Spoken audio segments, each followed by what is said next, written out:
will always come to me and ask me, Chinky, nako, paano ko naman dadagdagan ng kita ko? Ang hirap ng aking cash flow. Pag naririnig po natin yung word na cash flow, minsan nga parang sumasakit ang ulo mo. Akala nyo, dapat accountant lang dapat nakakaalam kung ibig sabihin ng cash flow. Mga kapatid, huwag kayong mag-alala. Estudyante man kayo, magulang man kayo, housewife man kayo. Cash flow is very simple. Ano ibig sabihin ng cash flow? Ang ibig ko sabihin ng cash flow is money coming in should be greater than the one that is going out. In Tagalog po, ang perang pumapasok ay dapat higit pa sa perang lumalabas. Kung mas mahigit pa yung lumalabas kaysa po yung pumapasok, ang tawag po yun ay negative cash flow. At ayaw nyo po mangyari yun. So ngayon, ibibigyan po lang kayo ng practical tips kung paano po natin mai-increase ang ating cash flow. I made an acrostic and a word called cash. Let's start with the letter C. C means change your lifestyle. Kailangan po magbago po tayo ng ating pamumuhay.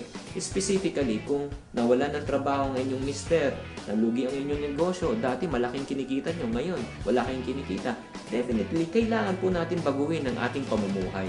Kung tayo po ay umuupa sa isang bahay na 15 to 20,000 pesos a month, eh baka kailangan lumipat muna tayo at mangupahan tayo ng mas maliit.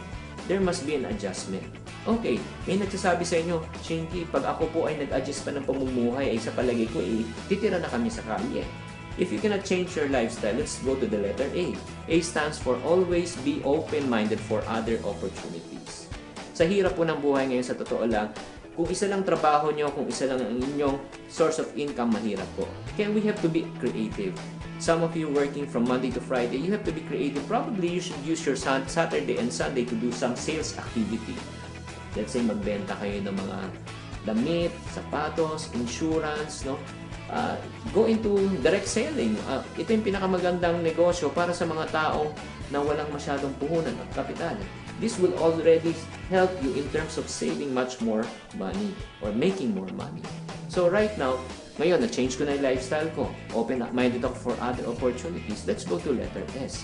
Once you start making money, make sure you save.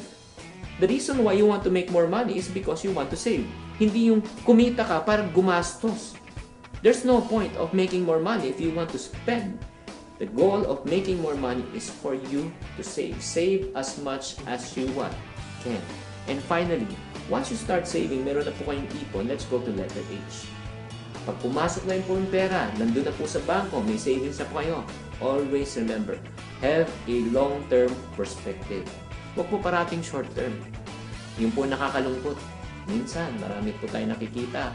Pumasok lang konti pera, nagkaroon ng konting bonus, nagkaroon ng konting ginhawa. Immediate yung unang tanong, saan tayo magbabakasyon? Anong cellphone ang bibilin natin? Anong bagong dating DVD ang bibilin? At manonood agad ng sine.